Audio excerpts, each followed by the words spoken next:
Welcome, Angry Faithful, to this 1911 special edition day.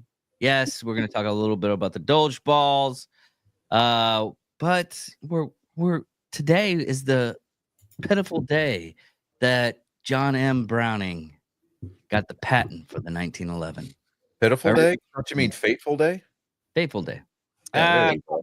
And for those of you who don't know, the 1911 is a gun that a lot of American males carry around because they think they're too manly for a 9mm. But there you go. I digress. But for the rest of us who are keeping score at home, even though David absolutely refuses to acknowledge the day, this is the over-commercialization of love. Welcome to the 2025 edition of Valentine's Day. Yay. Anyways, so a lot of stuff has happened this week. Oh,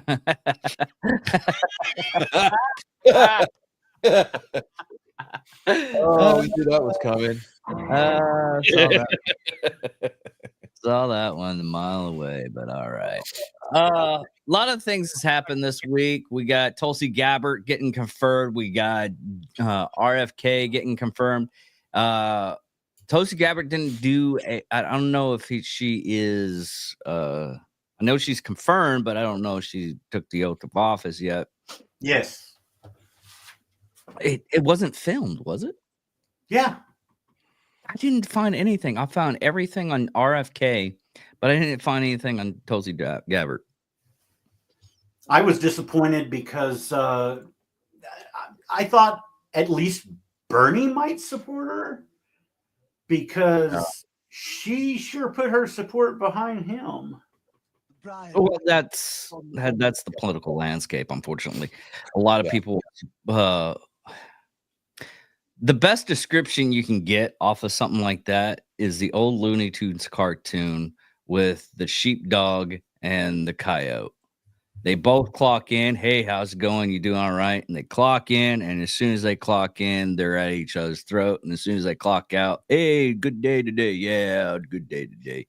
Yeah, Bernie Sanders reminds me of the food health inspector from Bob's Burgers. Just let this be fun for me. I mean, it's just, dude, he is such a miserable human being. Yeah. He's never held a real job in his entire life. He's a career politician, you know, and it's like when remember, what was it, 8 years ago, people were knitting dolls of him from falling asleep at the inauguration. Yeah. That was great. That was a great time to be alive right there. You know, bazillion memes off of that. You really find out who the hammer and sickle friends are in your life because they're the ones who had the Bernie Sanders stickers on the back of their cars during the primary season. Yeah. They're like, Bernie's the man. No. People who vote for Bernie Sanders are the same people who probably enjoy getting chastity cages strapped to their junk while they watch their wives get filled out like a job application from everybody in the neighborhood, but them. Yeah. We got to mention the real hero this week. We don't know his name. Oh, that man right there. This is the personification of zero fucks given. Yes. And I'm on board for this chaos. I don't know who this guy is, but he's roll that beautiful bean footage, Duke. They got him from England. You know, he was one of those guards. EasyCater is the premier tech platform for ordering food. Oh. Free advertisement. We don't like it, but we'll accept it every once in a while. We got like 5 seconds. 4, 3, 2, 1. There we go. You're fired. And let me be very state officials, them blah, blah, authorizing blah, now blah, in the blah, court of partisanship. We're at war. We've seen them say, take this to the streets. There we go. It does feel like the Democrats are kind of back on their heels trying to get control of the messaging, much less the substance of all these different things that are happening, Dana. And I think with, the one congressman I can make out there is taking the photograph right now. I believe that's Maxwell Frost, and they're talking to a security guard. So let me just turn it back over to Sandra to ask you another question as we watch these Democrats who, I guess it's performative art in a way, Sandra, to try to make a point. Absolutely. You notice the camera's up, and you're noting Maxwell Frost, the congressman from Florida, in the picture there. Apparently, this is a security guard. But Shannon, obviously, this is just further signs of what is to come. I spoke with Caroline Leavitt, the press secretary, yesterday, and asked her about the president's intentions with the Department of Education. You know what I love about this guy detailing is that he stood there for everything, right? There's been a lot of talk about The number of dismantling it times altogether that or those trolls reworking it, came up but we there just trying to don't break know, through and those that doors, uncertainty we're leads members to of a lot of Congress. this. My responses, It my does. responses And would have been conservatives very have been good. talking Ask, like, for a long time that they feel like states are much better. bummer, man. They were even showing their IDs. We're members of Congress. We're members of Congress. Listen, if you're not okay, I'm sorry. And what he did was his job. Yeah. And everybody can and you can go in the comments if you want to. I don't care. If you want to say, oh, he didn't let those people in. Listen, even a lot of Congress people that actually are in Congress say the same thing. These people think they're entitled to everything. Oh, yeah. Yeah. One of my favorite things, like, they would always tell us, like, if somebody sticks a camera in your face and they're asking you a bunch of questions, the one thing that you do is just refer them to the public relations office. Like, that's all that dude was doing. I mean, he's just like, yeah, I don't care. Oh, I already showed you my ID. Who's Maxine Waters? Maxine Waters is the detestable ancient. She was running for Congress when Jesus was giving his first sermon on the Mount. Kind of she's from the Houston district. Why the people in Houston, Harris County, Montgomery County, why they keep voting that woman into office, I have absolutely no idea. Why does it say she's the representative of St. Louis, Missouri? No, Maxine Waters, Texas. I'm correct, right? She is an embarrassment in Texas. Thank you. Yes. I was like, wait a minute. Am I suffering from like a that's what it comes up when I Google it. That's when it comes up when I Google it. Maxine Waters. That's the lady that's in it. She's you know what's funny? Is I saw it on Twitter and it said Maxine Waters could single-handedly cure the foot fetish. What the hell are these? And it showed a picture of her feet stuffed into some heels. Dude, you want to talk about hammer toe and some high arches? I'm like, they need to use her feet. They need to use her arches for the high jump event. Because for Houston, we're thinking of what was her name? Bernice something or other. She was another real ancient shrill black lady. That's who we're thinking about in Houston. Maxine Waters is from California, born in St. Louis. Okay, yeah. California? Yeah, she's a California representative. Why did I think she was from I know who you're thinking of. Because you got her mixed up because they're both really ancient and to be fair, most liberal women are kind of atrocious anyway. So yeah, no, Johnny. You're thinking of wore goofy hats all the time in Houston. It's like Samantha or something like that. I think I know who you're talking. I know who you're talking about because she was the idiot. There's like an AR-15 weighs as much as 50 boxes or 10 moving boxes. Yeah, and it's what is it? It's but she passed recently. Okay. Yeah, that's right. Yeah. Oh, yeah, talking about 50 caliber clips. Yeah, that woman. I love listening to the left talk about guns. It's awesome. It really is. Eddie Bernice Johnson. Yes. Yeah, there we go. Yes. Water. Why did I think? No, Shelina Jackson Lee.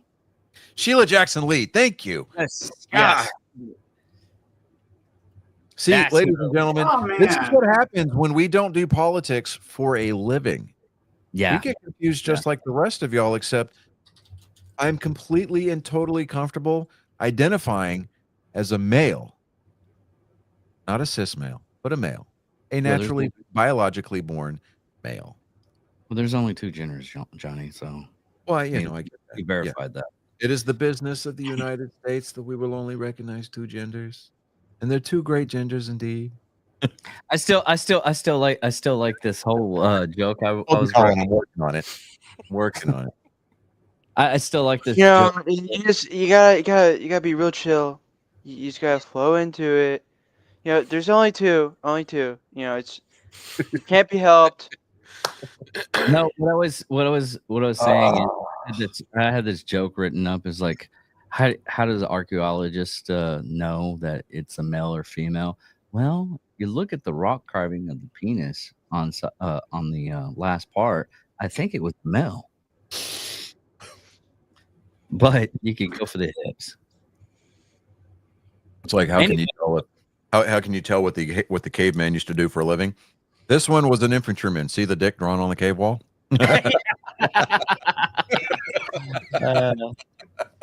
What's that meme? Not Killjoy, but the new one. Kilroy. Kilroy. Kilroy was the one from World War II. Yeah, there was a new one. Yep. There was a new one that the Marines made. Fish told me about it, and he talked about it. Yeah, and another guy from work talked about it. It was Crayola Carl. I mean, what's going on? No, what sucks dicks. And it was on every core body. Did you see that Elon for a little while changed his screen name? Did he really? It confused the liberal media because they don't realize, they just hate him. They don't really pay attention to him, and they don't realize that every once in a while he just changes his screen name to something bizarre, whether it's a video game or something that's going on. And he changes to Harry Bowles, B-O-L-Z. Oh, yeah. He ran with that for a while till they got so confused, and now I think he's back to Elon. I love the fact that Elon, while he is arguably one of the the richest man on the planet, but one of the. How about that? Yeah, there you go. Well, you got to think that we don't know the full extent of the Saudi prince or Putin's amount of money, because that tells them. Okay, David. Shut up, Meg. Jesus. Anyways, you got to be more accurate. Sure. Saudi Oil Company is the first or second most valued company in the world. Mm-hmm. Yeah. Okay. Negative visualization, Jerry, explains a lot about where you're at. Exactly. Anyways, optics, that buddy. was a golden oldie right there. Yeah. See, Jake he's not been privy of watching the show. Yeah, he hasn't been privy because the show occurs here in the house, but he doesn't watch it. I mean, at least while my wife does not watch live, she does watch clips, and then she does watch the TikTok videos that we release, and then she reposts them, right? Yeah. So there's that. But my oldest stepkid just sits up there, all high and mighty in his tower. Exactly. I mean, you really are your father's children. Yeah, exactly.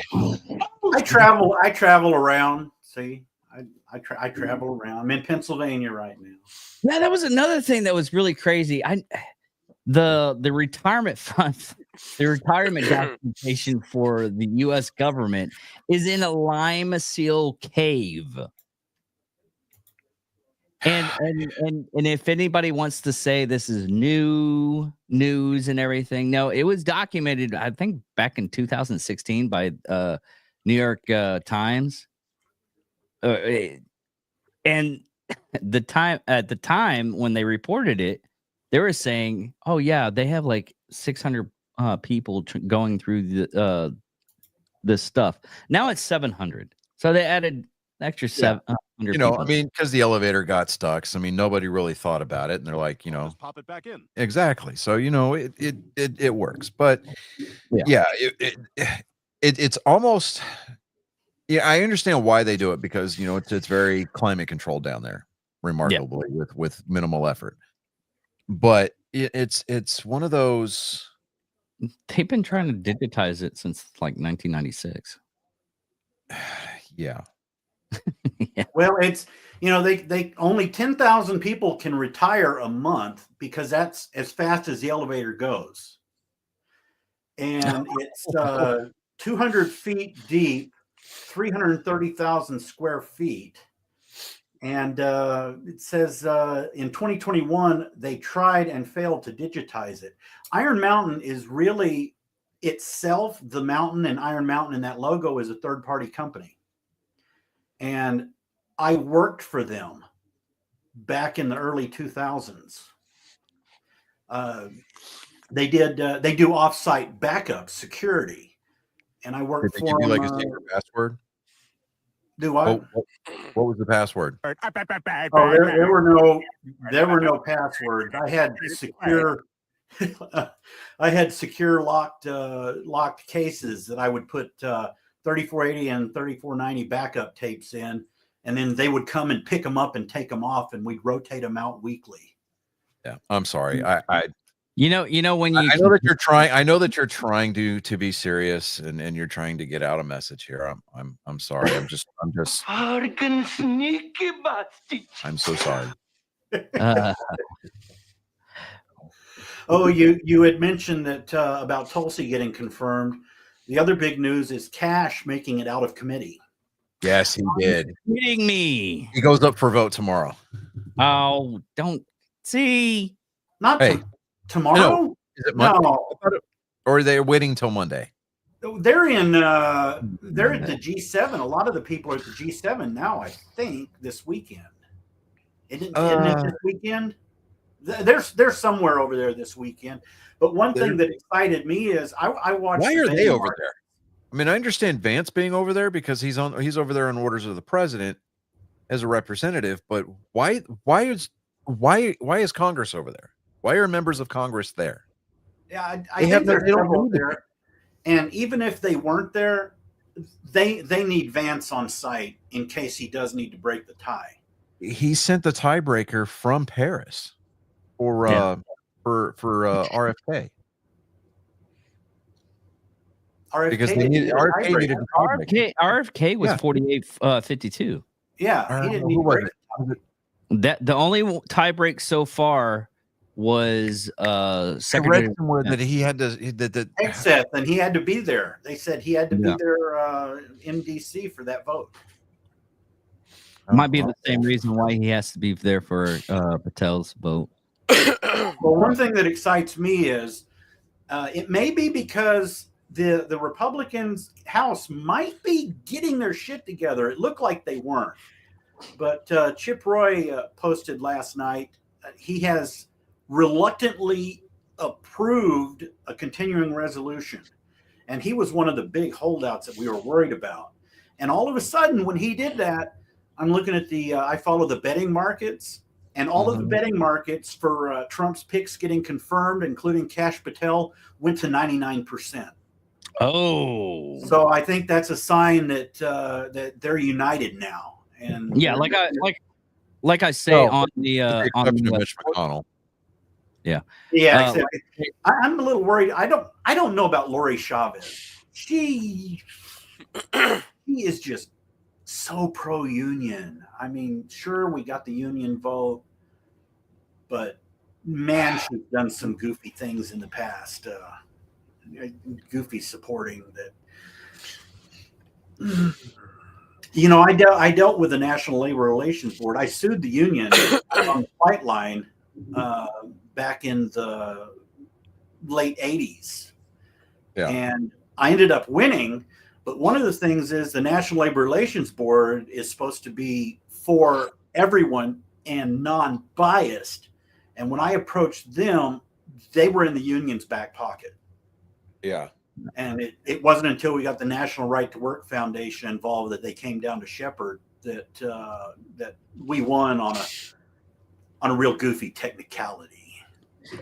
You know, I understand why we need unions. I understand why we need unions and why we have unions. but we've actually created laws since then. Because the whole reason why we had unions is was starting out, it was the Teamsters, and then after the Teamsters, it was coal miners. And what they did back in the day with Rockefeller and the Vandermonts, those are horror stories that I've actually covered. Nowadays, it's kind of paying insurance nowadays with unions. I hate to say that, but they still do really good jobs on certain things, but a lot of stuff they actually get in the way with a lot getting like a blockade with a lot of stuff. I'll never be for or against it because it's a necessity to have. Yeah. But Well, we didn't need it out there at the time, and they lied like hell to the people. The flight line gets paid by the AWD, the Area Wage Determination. Most time of the time when a union negotiates, they use the local general vicinity. But the area wage determination that that's in encompasses the Metroplex. So their pay out there is based on averages, including the higher pay in the Metroplex. When the union came in, the contract that they made 3 years out, we were going to get more next year than 3 years out because the union had to go by the local. Right. And then they told the people that if you were part time, you got extra pay by the government to cover those benefits. You didn't get the benefits, so you got to pay for it. And the union was telling the part time people, "Oh, you're going to get that too." And I said, "Look, you're not going to get the best of both contracts. You're going to get either the union contract, or you have the AWD through the military." And they were shocked when the union came in, and all of a sudden the part-time people lost several dollars an hour immediately. Now the union was trying to run it like a closed shop and force everyone to join. Turns out the area where the flight line is on is leased from the state of Texas.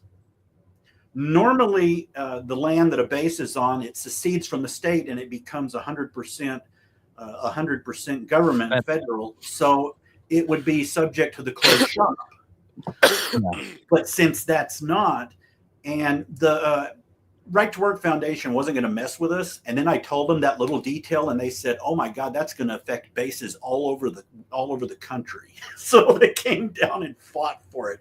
So what happened is they have the union, but you don't have to pay dues because most of the dues actually go toward political donations. So if you don't want your dues going to political donations, yeah, that was one of the things. I used to work for Singular Wireless / AT&T back in the day, and it was part of the telecommunications workers. That union. So they really pushed people joining the union when you got there. So of course you do, but then we started finding out that all of their our union dues were going towards the Democrat, toward the DNC. Well, that obviously gave a lot of us a case of the ass. So we're like, what the fuck? And so I mean, we had to write letters. Like we had to draft letters, get them signed, and then submit them to the union rep, to where we had to request that our union dues were not used to fund the Democrat Party based on ideological differences, right? And we never got any kind of like verification that was, hey, your wishes are being, honored, that kind of thing. So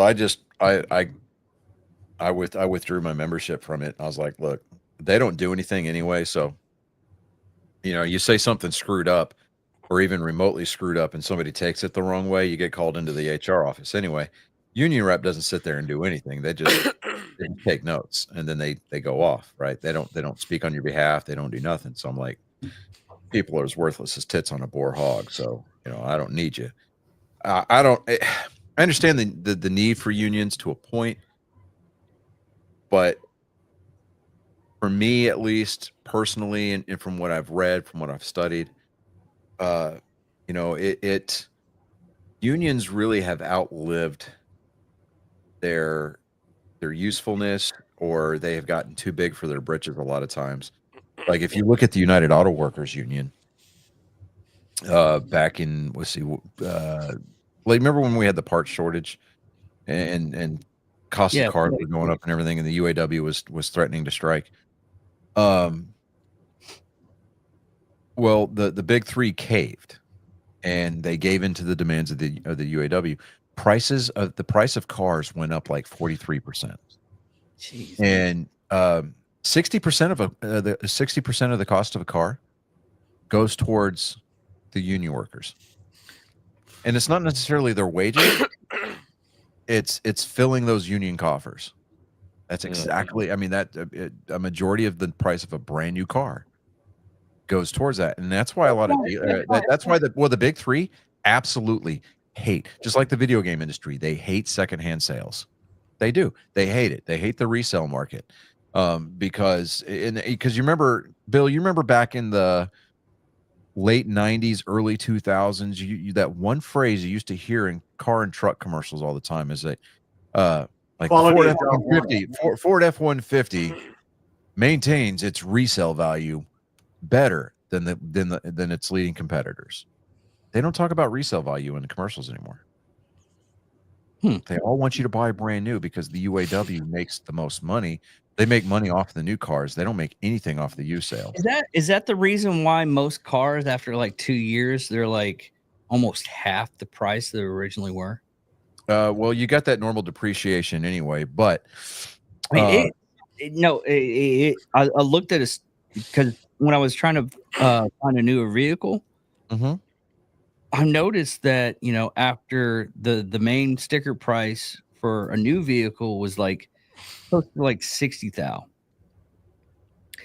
And then I looked at like a 2-year model with the same amount of mileage.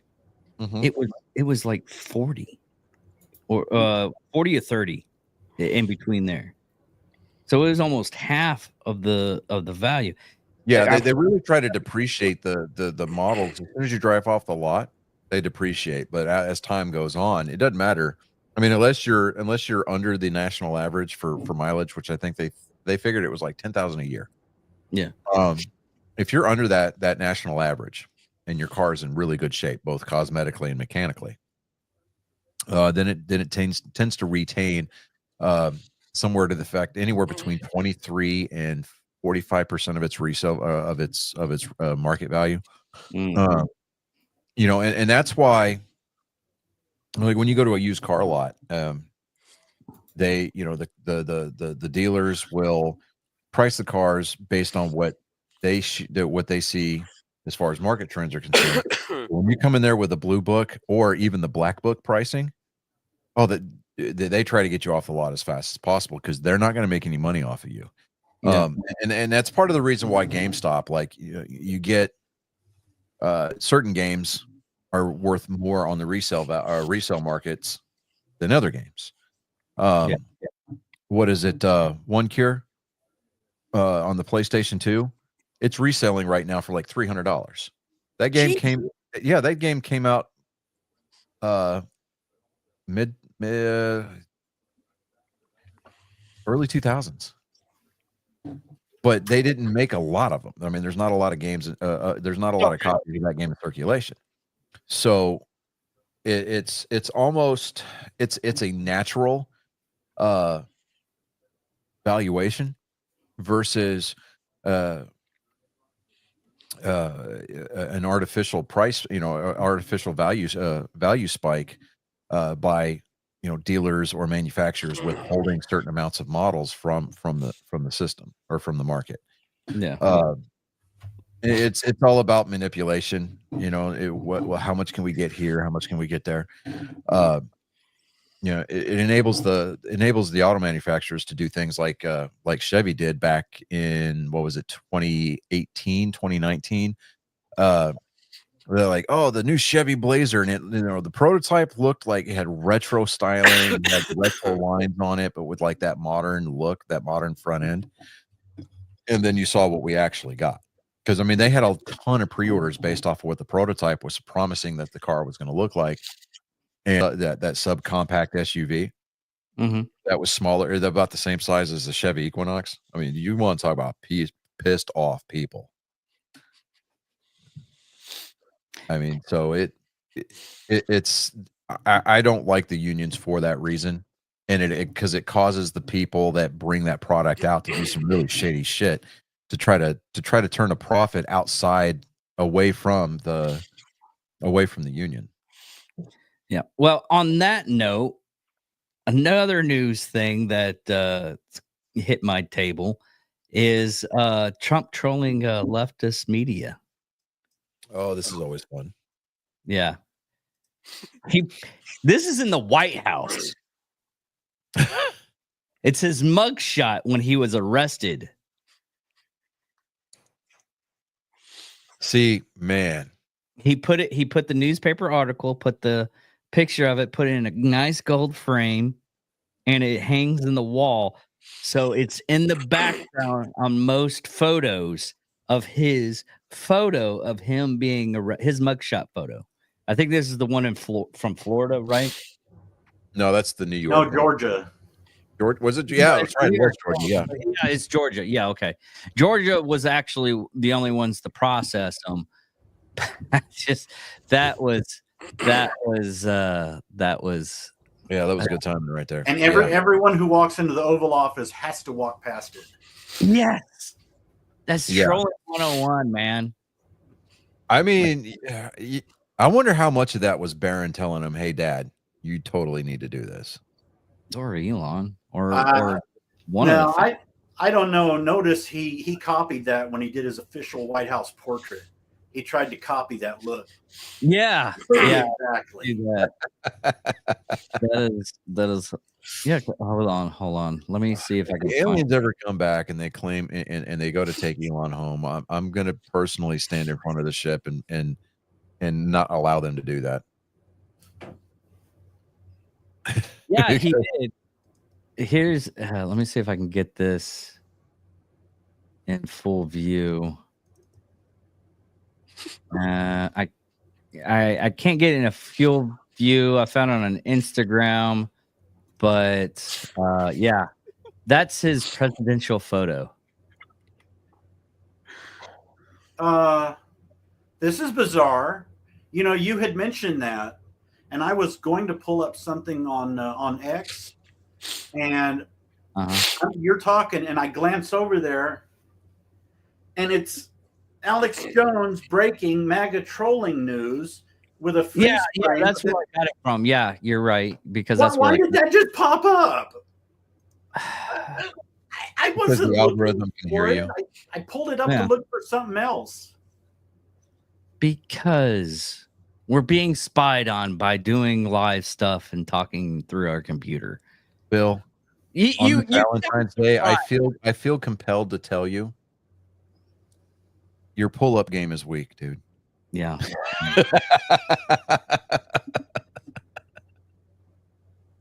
I'm sorry.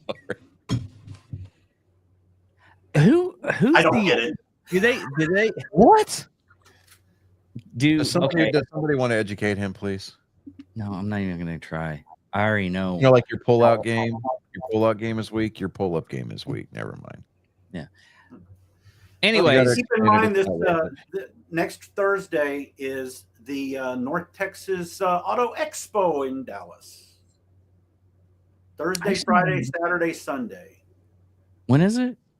Thursday, Sunday. That's when I will be there Thursday.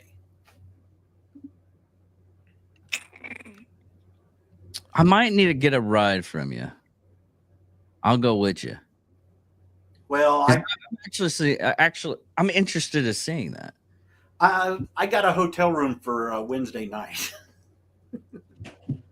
I'm not a morning person, so us trying to wait, neither one of us are, so us trying to wake up, drive down there, relax and enjoy it, And so he said, heck with it. And I got a hotel. Otherwise, I would go, yeah. Never mind.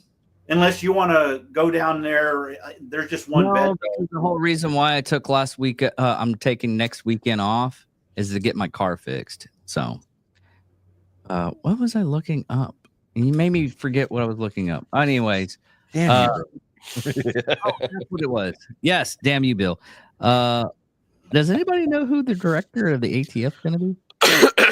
Still, who I think the last person we ever have to talk about with that agency. I wonder who it is. Who I hope it is. Everybody say wave to the wife because she just walked into Jake's room. Okay. Oh, see, and he's not even going to tell her like, "Hey, Johnny's talking about you." Like, howdy. She was talking to me. She was talking to me. And I was talking to you. I was telling everybody wave hi to the wife. Yeah, but I was busy listening to her. Oh, right. Yeah. Okay. First time for everything, I guess. All right. Anyways. Oh, when were you in the Union? Where you wrote that note? What year was that? 2004. Okay, what you could have done is, and here's how I was attacking it. In 1979, there was this lawsuit called Beck versus Communication Workers of America. And that's where the agency fee dues thing came from, that you could even use in a closed shop state. You could tell them, everybody can now wave at her. Hi. Hi. I told everybody to wave as you were walking through his shot. And of course, he doesn't take the opportunity of a live situation to go, Mom, look, they're talking about you. Yeah, me being me, right? Right. Yeah. Yeah. Okay. Look, Jake, if I didn't want you here, I wouldn't talk to you. Yeah, they still don't have an ATF director, but there's still rumors of who it might be.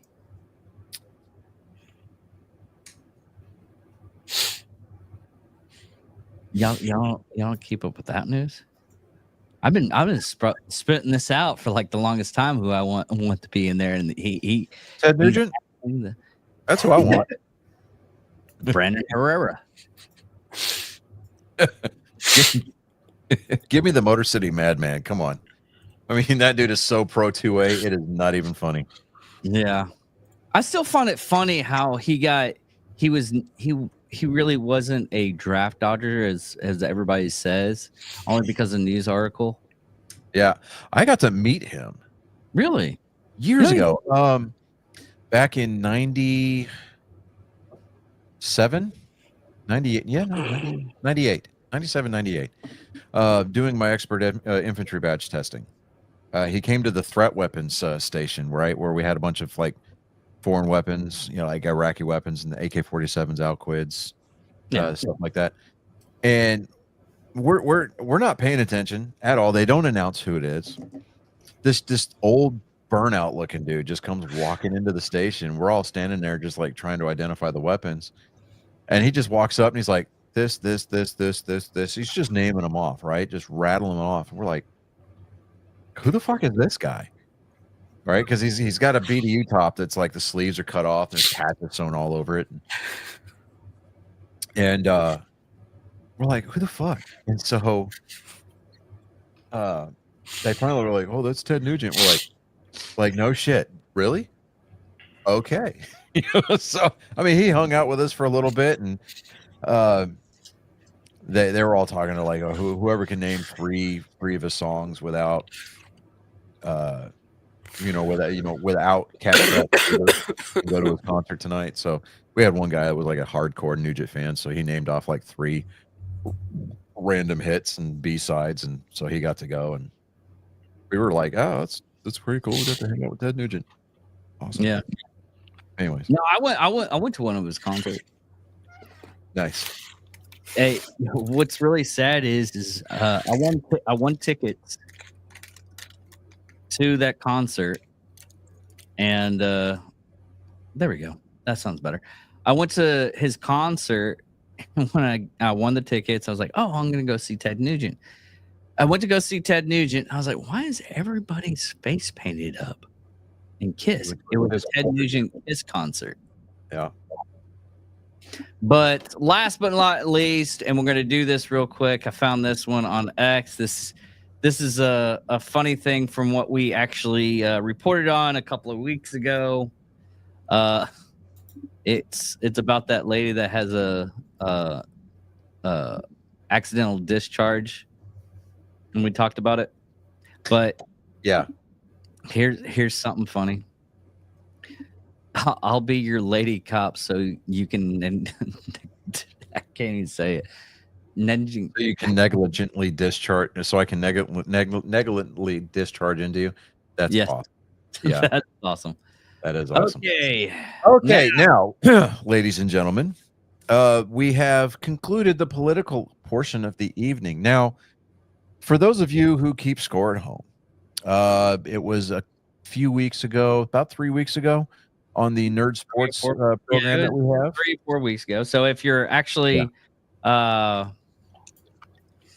see, for those of you who have been watching live, you've noticed that the people at the bottom of the screen are esteemed cohort Colin and our panel member Jake have been snickering in the back, exchanging glances because they've been texting memes to each other.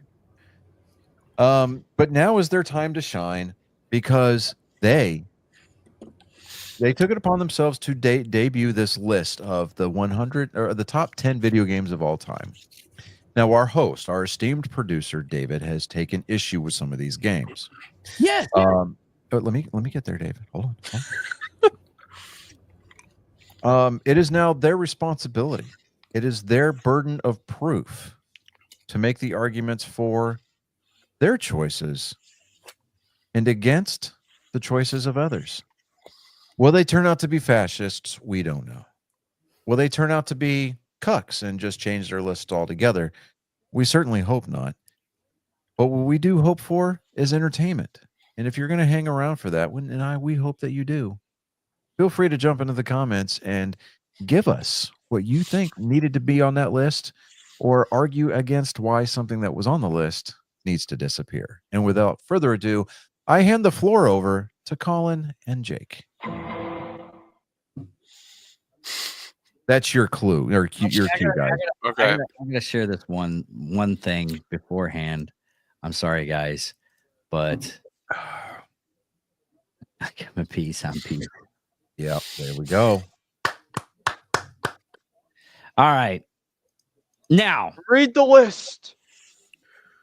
Okay. You want me to just go ahead and just jump in and read the list? Sort it out. Just Go read for the the list. list. Okay. Start at number 10. I'll chop Start it at down. number 10. I will preface this with beforehand. Hold on. No, let me say something. Beforehand, me and Colin were on the phone and we were kind of talking and we think there maybe one of these should have been left out and replaced with something else. And I will put that in a minute. So number 10. So you're saying there's a chance. There's a chance that one of them might be replaced with something else or get kicked down further. Number 10 was Resident Evil 4. That was our number 10. The original, not the original remake. Resident Evil 4. Yeah, not the remake. The original Resident Evil 4. We determined that it would feel weird because Resident Evil, we have both played nearly the whole series.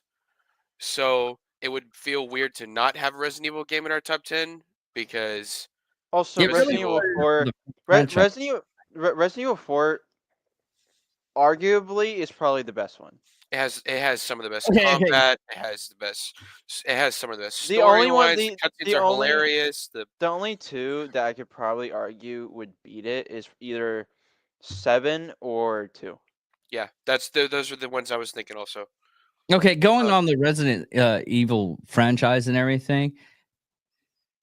Yes, you're absolutely right. 4 was actually superior than most. Yes, I'm going to get some hate for that one.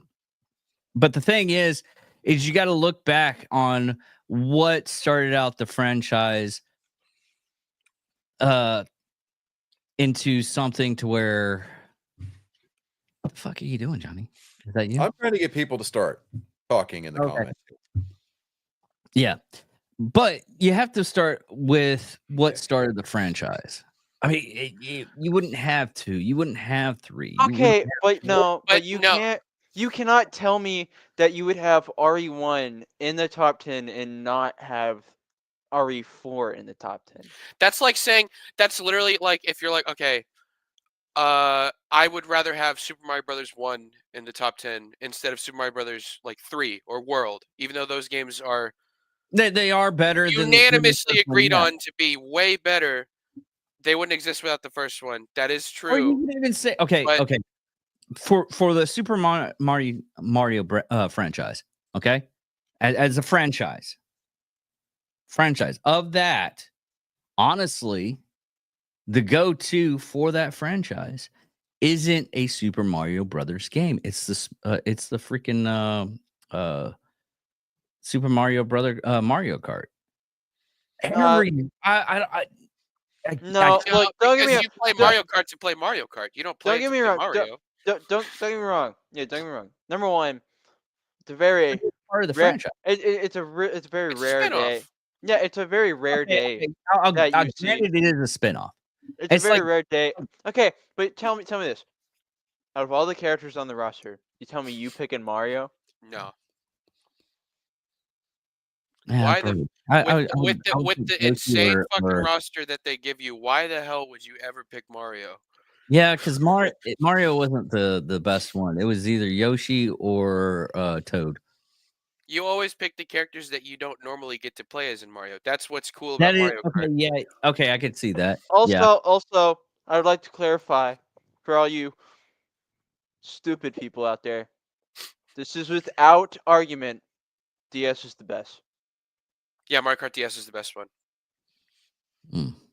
It's the only one that has like substantial single player content along with multiplayer stuff. All the other ones are primarily multiplayer focused. Also, the insane tracks on DS are just. Also, DS was the first one to bring back older tracks other than Super Circuit brought back the entirety of the SNES one, but DS was the first one to bring back tracks outside of that. So, but anyways, Mario Kart is not in our top 10 at all. So there is a few Nintendo games. There is one Nintendo game. 2. Oh yeah, 2. I'm sorry, I'm stupid. There's 2. Okay, anyways. So our number 10 was Resident Evil 4. Next up is number 9, which is Call of Duty 4 Modern Warfare. We believe that Okay, yeah, you say. Now listen. Don't get me wrong. The other Modern Warfare games are supreme. They're supreme. They're wonderful. The campaign, the multiplayer, everything, great. But the first Modern Warfare, not only did it have great campaign, but great multiplayer. It was one of the games that kick-started Call of Duty. See, the thing, and this is going to be the one thing that I contribute to this conversation here. Okay. For me, Call of Duty Modern Warfare 2 should have been on there because if we're talking about innovations, great campaign, great multiplayer, it kickstarted the whole thing. The reason why I think Modern Warfare 2 should have been on this list is because of the 360 servers alone, the lobbies. Come on. But we're not just talking online. We're talking the whole No, and I get it because we're talking about multiplayer too, right? So that should have been part of that conversation because without the Modern Warfare 2 lobbies, I mean, but that's what I'm saying is like Call of Duty at first started because but it wasn't just Medal of Honor was so huge, right? Medal of Honor was huge, and Call of Duty was trying to get in on that, and they were like, okay, we need to do something else that will differentiate us from Medal of Honor. Also, and that's where they were like, okay, we're gonna do this massive, like actually like a movie campaign, like but you get to like play a movie. Yeah, like and it's not just the Modern Warfare 2 servers that were like that. It was also the Black Ops 1. I was gonna say if you're going for primarily only multiplayer, I would say Black Ops 1 or 2. Black Ops 2 came out after Modern Warfare 2. It was I know, still that's it what was I'm a saying. 360 game. But it was still I know, but 360. I'm talking about chronologically though. Modern Warfare 2 came out first, so without Modern Warfare 2, we wouldn't have had Black Ops. Without either of them, we wouldn't have the online, because Call of Duty 4 was the first big online one. Yeah, that's true, but at the same time, they didn't take off until Modern Warfare 2. Either way, because that's okay, when no. they started. Either way. No, that's when they started introducing the banhammer. Was in Modern Warfare 2. My big defense for Call of Duty 4, because we debated, we had a good number of Call of Duty games on the list. My defense for COD 4 was that this was the first Call of Duty game I ever played, and this was one of the only Call of Duty games that when I was like wanting to play something, I was like, oh fuck yeah, Call of Duty 4 rocks. Like I play that game. I have so many good memories of playing split screen, and I know this is just personal, but I cannot. It would feel weird for me to put Black Ops up here and not Call of Duty 4, because Call of Duty 4 is what began this whole. As much as I liked Black Ops games, there's just so many problems with them. Black Ops was where I kind of fell out of love with Call of Duty because How? The the online, the storyline is great. okay. The storyline is great. Yeah. The online, you can't play because everybody is so fucking cracked at that game that you can't do anything. That is Well, true. because okay, especially like that's okay. the Do you reason why remember? I Do you with the David? new Dave, one. think back way when. Remember the 360 no scope nerds in the Black Ops 2 lobbies? Remember, you literally. remember when you would spawn in a tomahawk, come out of nowhere and that's what. kill you? Oh yeah. That's It's the reason why I okay. Granted, my deal with the list isn't the fact of you're complimenting this game to this game or that game to that game.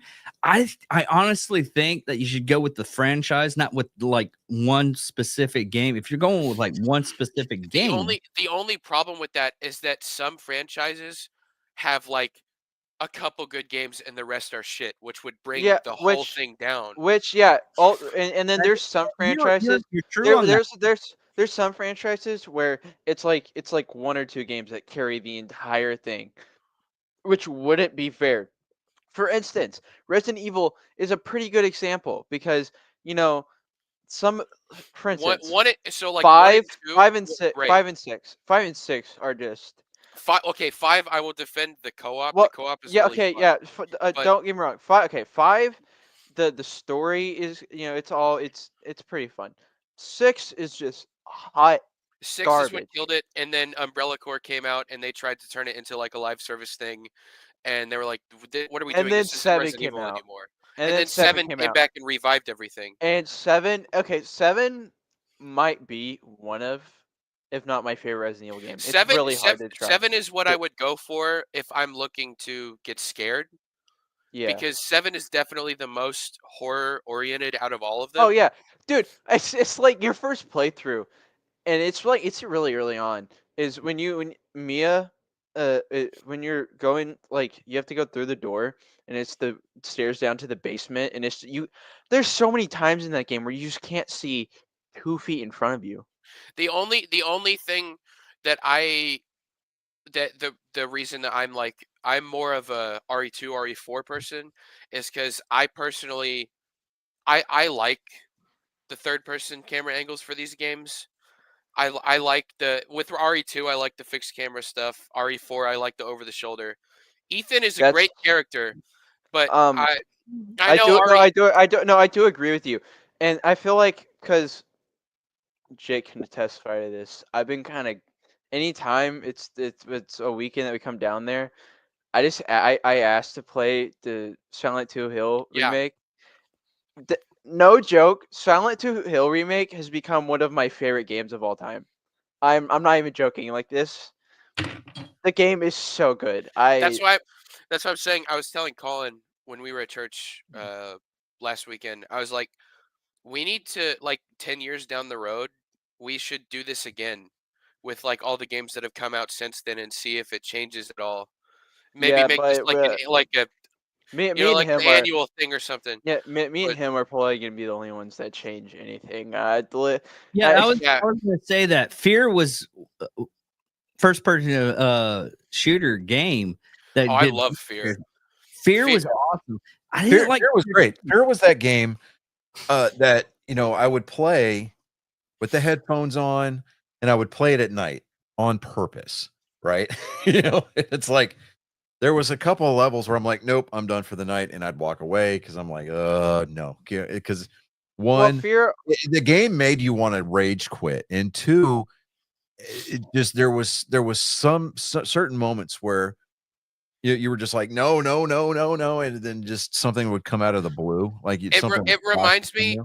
it makes me think of it's kind of like Doom but more horror oriented instead of Um, like yeah, entirely only gunplay. Fear. Right. But Also, like Fear came out before um RE7, yeah, and RE7 it has some heavy fluence in the horror area, but I wouldn't say that's the thing that drives it. no, it's the gunplay. The It gunplay and in RE7 is it's so good. dude, and thanks to Jake, I've been open to the wide experience of the best way to play a Resident Evil game is your VR. first playthrough. No, Oh, your your RE7 first VR. no no. The best way to play a Resident Evil game Oh is yeah. your first playthrough. Go on hard mode. It is one of the funnest experience you'll ever have. It makes it like it turns it into more of a horror game than it normally is because you're not only scared about the monsters, but you're scared like, oh shit, I have like nothing. I have no resources left. There What the hell am I gonna do? there's And it, times where it's just like you have like no ammo, and you're like, there's a boss fight coming up. and then the one thing that the more recent RE games got rid of that I'm really sad about because the only ones that had it left were RE7 and RE2 remake was the limited saves. Those Yeah, are the only ones left that have them. Everything else has just had infinite saves. I like the limited saves because it makes you think about, okay, should I save right now or should I wait a while? because there's times where it's like you make very little progress, and then you go to save, and it's like you can't do that with the limited saves. You have to be like, okay, I need to make some like leeway between this save and this one, or else this is just going to be completely wasteful. And then the best part about Resident Evil, in my opinion, is speed running. It is Oh so yeah, fun. It is so fun to see. Like you do it in like, okay, this time can I chip off like 2 minutes off I of my I time? love Like I it's love so speed fun. I love speedrunning Resident Evil games, but screw Resident Evil 8 because don't get me wrong, everything else, like, dude, the only problem I have with speedrunning that game is the lichen part. Yeah, the part where there's all the lichens invading. Yeah, and it's like I'm like I don't know what to, because like if you run, because it gets to the point where they destroy everything, Yeah. and you just have no areas to run through. It's just, and it's like I don't know what to do. Okay, we need to move on because we went back to Resident Evil after talking about Call of Duty. Um, Okay. okay, number 8 on the list, and this is the one that we talked earlier about maybe removing and replacing with something else. Fallout New Vegas. Now no, I know what you're thinking. I It's know it. not. Don't get me It's wrong. Don't get not. me wrong. Yeah. The game, it it is without say, it is the best Fallout game, obviously. But I Did, feel like it could. hold on. Did Fallout New Vegas have like stuff to where you could build your own like camp? No. No, That's that full was story. subject. no. But hear me out. It had gambling, so Yeah. But the I'd rather okay. It was a mixture of the that's one of the reasons why I like Fallout 4 so much. it was It the tragedy it was a mixture of the tragedy of what was 76 and New Vegas. I mean, what you could stand it. Okay, my thing on a game isn't,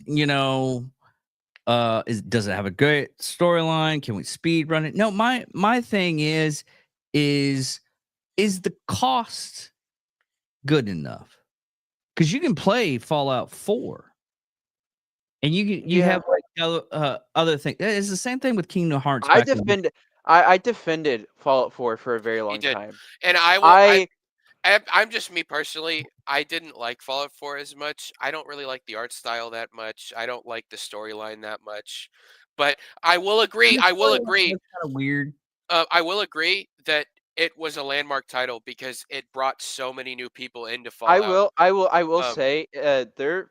Okay, so there is a lot of stuff to do, but and this is kind of because I'm playing through Sonic Frontiers right now. There's so much to do that there isn't enough. It's like it's okay. Here's another example. How many times have you replayed something like Red Dead Redemption 2? I mean, one's good, two's better. So we had this debate. Finding stuff, new stuff. I know we had this debate about Red Dead 2, because it was either that or RE4. It was between those two. They were both. I couldn't. We were right about couldn't, the top 10. Me and him just can't live without an RE game. So in the top 10. my defense for Fallout New Vegas is that as amazing as Red Dead 2 is, as amazing as some other games are, Fallout New Vegas is really a game about freedom.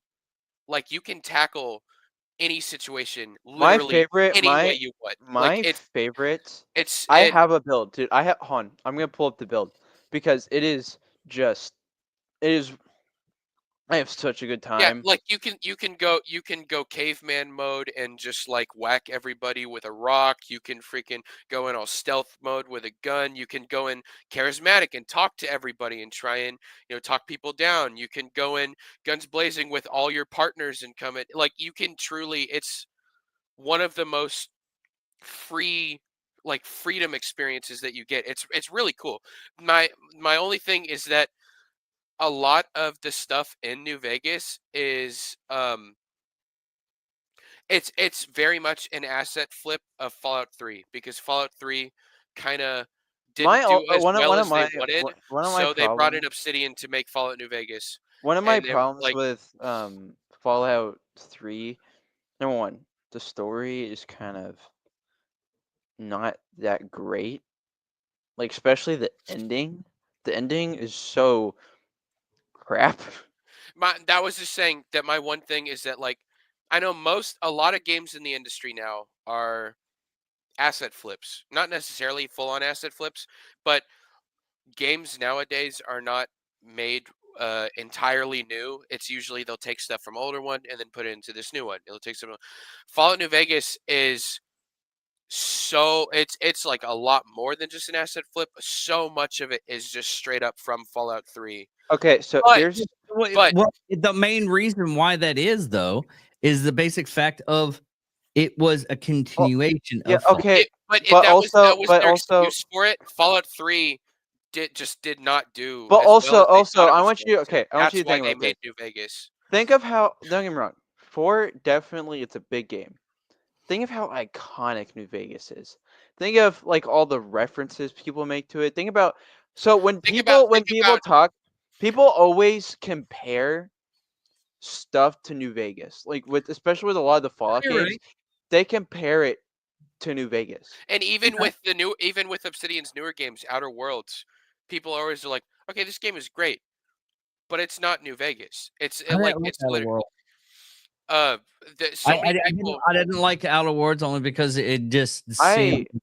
I went through that like within like 5 or 6 hours. Like I said, I knowably will say a game is a really good game only if the playability is good enough for. That's one. So like back to.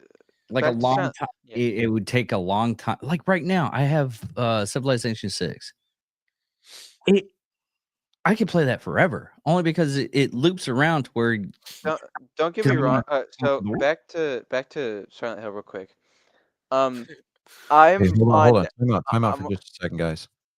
Mel Gibson, the Hollywood ambassador for the Trump administration, just released the Epstein Diddy lists on Twitter. No way. What? You mean on X, right? Yeah, on X. Yeah, Oh, okay, I was getting confused.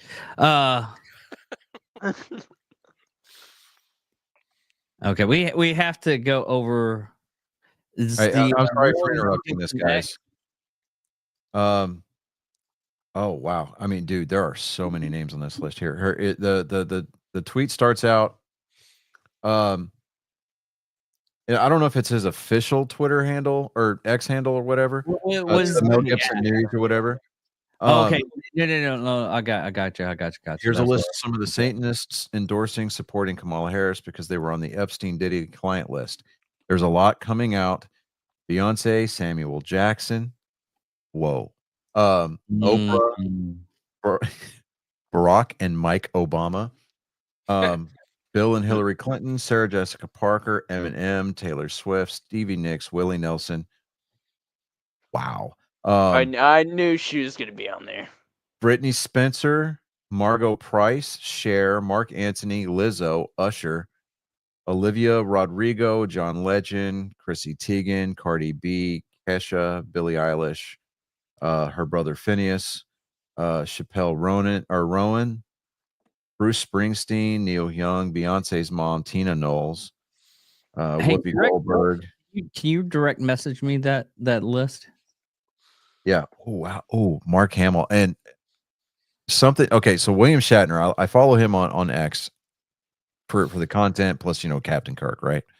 Yeah. He sent Star Wars fans into a freaking frenzy today or the other day because Mark Hamill had come out and said that Luke Skywalker was gay, right? And according to Star Wars canon, Luke Skywalker got married and had kids, right? Yeah, With the guy? Yeah. Well, apparently because Mark Hamill said that Luke Skywalker is gay, that retcons the entire thing. And so you got all these fans out there that are like, Disney ruins everything. And then William Shatner comes out and he goes, well, to be fair, Mark Hamill ruined it before Disney had anything to do with it. Oh. Yeah. Dude. Okay, except I want to say this. And I'm going to get a lot of hate for this. Disney, while Disney was in charge, they released probably one of the coolest Star Wars. Dude, when they so you know that little mini series where they let different studio companies. Oh, you talking about? Yeah. Dude, when they let Studio Trigger animate a Star Wars fight, it was one of the coolest things I have ever seen from Star Wars. And David, you can attest to this because this is a phrase that I use quite often with you. A blind squirrel finds the nut every once in a while. Okay, dog's ass, sunshine, at least once. Just kind of saying. Mel Brooks. Star Wars Visions. That's what it's called. Yeah. It is, dude. That episode where they handed it off to Studio Trigger probably is one of my favorite Star Wars things. I will also say I did not entirely hate the new trilogy. I thought Force Awakens was. I know it rehashed so much from Episode 4, but I like Force Awakens, and some of Last Jedi I like. Some of it I really fucking hate, but there is some good stuff in there. Also, Rogue One. Okay, Rogue One is one of my favorite Star Wars movies. Rogue One was so fucking good. Rogue One was good. Hand it down to you. The problem with the new trilogy is the fact that The Mandalorian was 100 times better. It was until I don't like season 3. I feel like I did not like season 3 of Mandalorian. To me, I love the whole entire thing. Even to to me, The whole season one, Boba I Fett feel was like kinda I small. did not like that either. I I feel like parts of it because to me, it was just like, you know, It pissed me a off so much because mid-ground. they were teasing Cad Bane for so long, and then he showed up and died within a minute. I got to Yeah, so me, mad. like kinda I want to say this. To me, season one of Mandalorian is the best of that entire Season show. 1 of Mandalorian is one of the best Star Yeah. Wars things in general. For the long time, yes. You're I absolutely I also hand feel like that was that best. John Favreau and Pedro Pascal did such a fucking amazing job with Yeah. season 1. one of Like, the things I really didn't like about them bringing Boba Fett into there was because then they made a spin-off of Boba Fett. And don't get me wrong, Boba Fett's he's a cool character. I thought the I never Boba Fett liked show like the Boba Fett show was just kind of meh. Like it was the just the kind of only Okay, okay. people With the hold on. With the Boba Fett show, what is really sad about the whole thing is even the lead actor is like, hey, they paid me the money, but I still want to see a better Boba Fett. yeah. Because it really the was. entire show was just showing Boba Fett side of the story, and then it tied right back into Mandalorian. Yeah, with Timothy Olyphant showing up, and then Cad Bane shows. Like it's literally it felt. I thought it was really boring. That was my main thing because it was like literally just I him feel like a lot of controlling Jabba's palace. That was like the whole thing. He becomes I like a mob thought boss. yeah, Like I what? thought Yeah. that I feel like a lot of the newer Star Wars stuff is I quite boring. I actually like Andor. That show was actually pretty good. Okay. Now let's get back to this list. Oh yeah. Okay, what's the next one? Okay, so after Fallout New Vegas is Super Smash Brothers Ultimate. This is okay. Don't get me wrong. The older Smash games have they have their own unique things. They got some stuff that they excel at. Ultimate is just it's okay. I'm not gonna call it perfect. It is No, because almost perfect. no, I don't think any. No, Yeah. I don't think any of those. Even our number one that we put on here, there's Yeah. flaws that I have with it. I Okay, think here's the thing. Here's the thing. As a fighter game, you wait. I'm gonna have to fix you on that. It's a platform fighter. Yeah, so Colin was really sad when we got towards the end because he was like, "Wait, where's all the fighting games?" I was like, "Are you fucking kidding me? I wrote down literally so many fighting games, and you kept knocking all of them off. Like I couldn't do anything." I was like, okay. I was like, wait, no. Here's the thing. Because you two grew up in a state where you had a console or a laptop or a platform. I actually me and Johnny, we had arcades. Yes. I've been to arcades. No. Yeah, no, you had a father that took you to I've been to actual arcades. Okay, stop. One sec. Me and Johnny to play a video game. I don't know how many times you've done this, Johnny, but I went underneath those video games, scrounging for quarters so I can play again. I We wish are not I the could have same. had that experience. I know. I'm Johnny, how saying. many times did you do that? Okay, dude. You know how many times I have unplugged unplugged an arcade machine just to reset the top 10 list. Okay, but I feel like that's not entirely fair, button, right? because It's not fair because we weren't able to. They fell out of the only place that they were popular in. So, okay, here in town, you can go to. I mean, you can pay $5. You're not gonna have to scrounge talking around. about Maniac Mansion. Are you talking about Maniac Mansion? Are you talking about Maniac Mansion? You could go there, or you could go, or fuck, what's it called? Deep End, yeah. Okay. Oh, well, that game's like Well, that okay. game's So kinda, to that end, David. the To place that is end. kind of falling off. And this isn't going to be about like, hey, old school gamers are better than blah blah blah. Whatever. It's not about better. Hold on. I'm out. Ceasefire. What we're talking about is the experience, right? Yes. Well, they did not get to experience that. Okay, where you had dudes putting their quarters up on the machine like they were lining up to play pool, right? Yeah. Or when, like, okay, for example, when I was in jump school, All right. Tekken 3 had just come out, right? The arcade.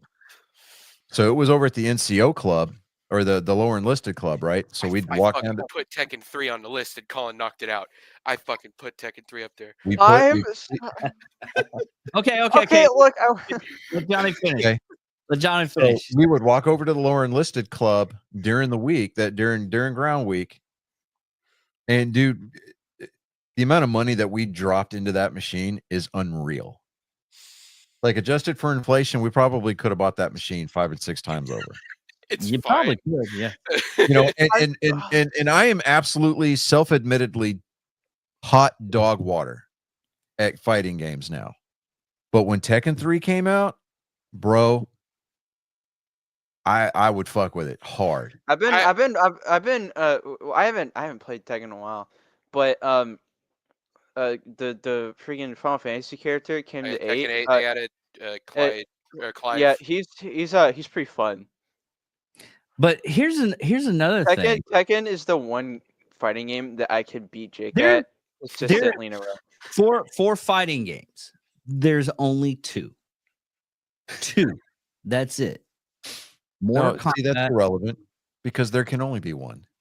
No, okay, listen to me. Mortal Kombat peaked at X and then it never got good again. This is what you should be fighting for, okay? Mortal Kombat, the original.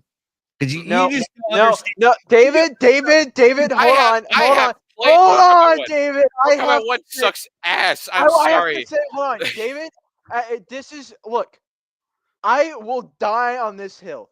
X is the best Mortal Kombat game X to is ever the exist. best, and there will never be one as good as that one.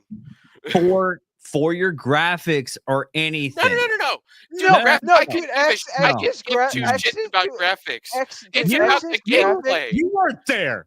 You weren't there when that game first debuted. No. You weren't there when that game first debuted, and we had something that looked almost realistic, and we were beating the shit at each other. And like there were fights breaking out in the line. No, hold on. There were fights in the arcade breaking out just to get in line to play this game. Now, when they debuted it on the console, i.e., the Super Nintendo and Sega Genesis, right? Sega Genesis had a blood code that you they had a blood code on the Genesis. We had to enter that just to see the blood because video games are dementing the minds of our children. Yeah. Okay, but I want you to Now these are coming from the same old people. My defense from the same old people that outlawed 2 Live Crew. My defense is that I could give 2 shits about how the game looks because one of my favorite fighting games of all time is Tekken 3. And that game, I'm sorry, it still looks good as a PS1 game, but nowadays it looks like ass. Okay, dude. Here's another game that a lot of people. Mortal Kombat X has mediocre graphics at best. Yeah, and also here's another game that a lot of people go just push underneath the rug, but it was actually really cool when it first came out. Killer Instinct.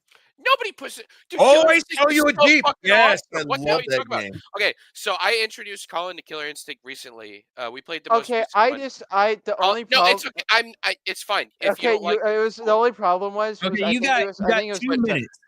You have 2 minutes, and we're gonna go on to the next one. I think the timing that you just kept beating my ass, so it was like okay. The black cartridge on the N64 was where it was at. KI Gold is not. Hey Siri, put a 2-minute time KI game. Okay, but the thing is that Mortal Kombat X is the best Mortal Kombat. Like, it is not up for question. Tekken, as fun as it is, especially nowadays, Tekken has a harder time keeping like very, very relevant as opposed to other games. I don't think so. I think Mortal Kombat has a harder time than Tekken does. Well, yeah, nowadays. Or the relentless iterations of Street Fighter that were being released into the arcades. Of Street Fighter 2. Street Fighter. Okay, no. There are Street Fighter. You got Street Fighter. You got Street Fighter 2. Yes. You got Street Fighter versus Capcom. Street Fighter versus X-Men. David, why would Street Fighter fight themselves? It's not Street Fighter Yeah. versus Capcom. It's Marvel versus Capcom. No, hold on. No. Everybody. It started. Ceasefire. Hold on a second. My show. Time out. Let's stop yelling at each other. Okay. We can get excited, but don't start yelling. It started with X-Men Children of the Atom. Then it went to Marvel Superheroes. Then it went to X-Men versus Street Fighter. Then it was Marvel versus Capcom. That's the order. I know, but he's talking about Street Fighter, Street Fighter 2, Street Fighter 2 Turbo. It was Street Fighter 2, Super Street Fighter 2. Yeah. They just kept on. Okay, here's the thing. The reason why I don't really put Street Fighter in that is because they kept on having to pump out new games almost every year, like Call of Duty. I don't like Call of Duty that much because every year they have to pump out a new game just to have relevancy. Now, saying that, Mortal Kombat didn't starting out. Oh, yeah, they did. No. Mortal Kombat 1 and then 2 came out like a year after, and then 3 came out like a year after that, and then Trilogy, and then UMK3 on SNES, and then it was Mortal Kombat 4, it was Mortal Kombat Gold, and there was Mortal Kombat Deadly Alliance, then it was Deception, then it was they kept doing it pretty much yearly until Armageddon killed the franchise for a bit, and then they tried to bring it back with MK versus DC, and that killed it even further. Hold on. Then MK9. Let me find this out. Why is it that everything Like DC 1992. turns to shit? It was because they made it not rated M. It's a Mortal Kombat game that's not rated M. There's no because fatalities are we shit. don't want Batman getting brutally murdered. Okay, yeah, you're okay. That's why the fourth Die Hard movie didn't do well. Yeah. Yeah. Okay. I see what you're saying on that. Now, what's next on the list? We already have. Moving on. So, anyways, it was Smash Ultimate was number 7. Okay, next is Halo Reach. Okay, now wait. Okay, I understand. You guys are gonna be like, but Halo Combat Evolved. Don't get me wrong. It is an important game. It is great. It is magnificent. Yeah, I think we put Halo 1 and 2 on there. But along with Reach. But Halo Reach, to me, is the best imperfect Halo game. Because the campaign is so famous and it is so good. And the multiplayer is so fucking fun. The multiplayer. Yeah, and I'm making an argument for here, so just time out. Okay. Halo Reach was really the first game on the Xbox that I legitimately grinded on until I unlocked all of the achievements. If you go onto my gamer tag on Xbox and you look up Halo Reach, I've got all of them. I mean, I played solo on Legendary. I mean, I unlocked the achievement of a monument to our sins, right? And that when I unlocked all the achievements for that game, I got the 1000 gamer score on it, dude. That was something for me back then. And outside of Halo 3, Reach is my favorite. I was just questioning why Reach had a higher presence than Combat Evolved, and I understand the reasoning why you put it that way.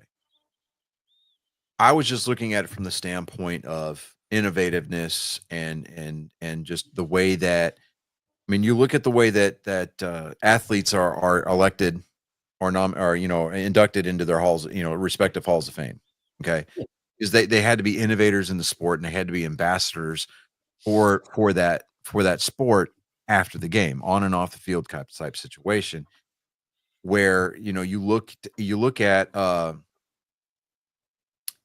like with the multiplayer. Okay, you had Xbox Live in its infancy for Halos 1 and 2. It really took off for Halo 2, but then when the 360 came out and they introduced Halo 3, the Halo 3 servers were just absolute bonkers, right? Halo Reach servers with the armor upgrades and things like that, even though it was technically a prequel to the entire trilogy. It was there. And then, Bungie left, they did their thing, and 343 Studios eventually became was it Halo Studios. Really did their best to kill the series with no, 4 was Bungie's last foray, right? Okay, I want to say this. Yes or no? I thought Yes or no. I think they left because they were working on Destiny, and No, then okay, so 343 was yeah, that's right. 343 was Halo 4. Halo 5, absolute hot garbage. It was a short game. I mean, it was shorter than ODST, and I liked ODST. But with Infinite, Infinite, they were talking about, well, Infinite's going to be the last installment because it's in the title, it's Infinite. We're just going to keep releasing DLC for it. And then that never happened because people played the campaign and they're like, there's got to be more to this. So I don't know, with the retooling and the renaming of 343 Studios to become Halo Studios, and then them switching to the Unreal Engine, I'm really hoping that we get a new base. They're also giving they're putting Halo on PlayStation and Nintendo. They're remasters and they're ports. That's all that they are.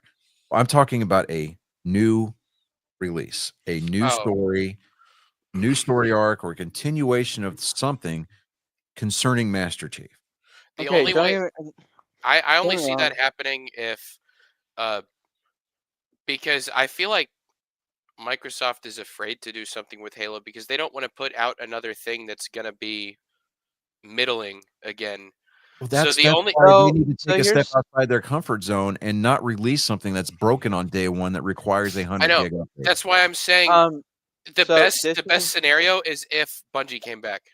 Okay. That one. Hold on.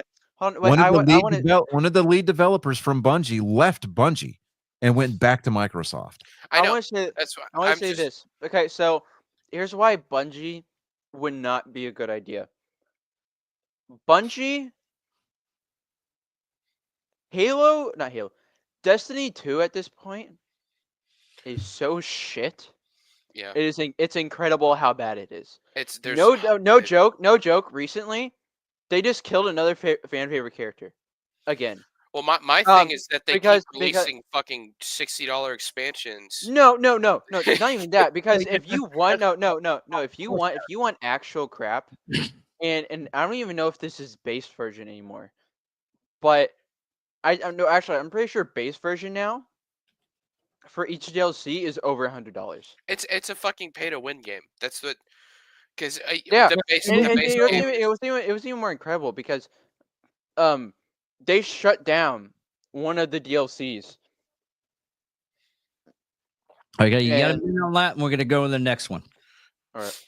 Okay. Yeah, I like how every time we've tried to defend a game, we've ended up not talking about the game, talk about something else. Yeah, exactly. I tried to keep it. I tried to keep it on point with Halo Reach. Okay, here's one thing about the what you don't understand is back in the day, me and Johnny, when we would go to the Blockbuster or Hollywood Video or something like that, and we'd pick up a game. There's one game. I mean, everybody's talking about, Dark Souls 2. There was one game. I want to correct you. I want to correct you on that. Nobody's talking about Dark Souls 2. People are talking about Dark Souls 2. Hard. No, nobody is being like Dark Souls 1 and 2. Hold your horses. There's a game out there called Echo. And the sole reason that game was made and put up is so people would go to the renting store and keep on renting it so they could beat that game. It was meant to be that hard. Wait, on that note, I want to say something. So, Demon Souls. First Souls game. The whole reason why it came out was because video games around that time were too easy. And then when Demon Souls came out, it was revolutionary. They were like, What the heck? But I didn't even know. What the? the This is best thing about the Souls games though is that it's not that they're hard, it's that it's like a power fantasy because you feel so fucking incredible when you finally beat that fucking boss and then you get your ass handed to you. So like the next boss after that. So then you have to grind and grind and grind. It's like well yeah. not necessarily grind. That's the fun part about Souls games though, is that they're not impossible. You have to They're adapt yeah, you have to learn the moves of all the bosses and you have to because and learn. and and I'm no joke. So it was like last year. Not it was before Game Awards. I finally beat Consort Radon. That hate that guy. Great boss, hate him. I felt so relieved. Like I didn't even get up or anything. I just kind of sat there. I was like, finally. That's yeah, stuff like that is I feel like I'm gonna remember forever. Okay. Is Because beating certain and bosses. Next game. all right. Okay. We're gonna keep on going on Yeah. and everything. We need to speed this up a Okay. little bit. This was my game that I championed this far.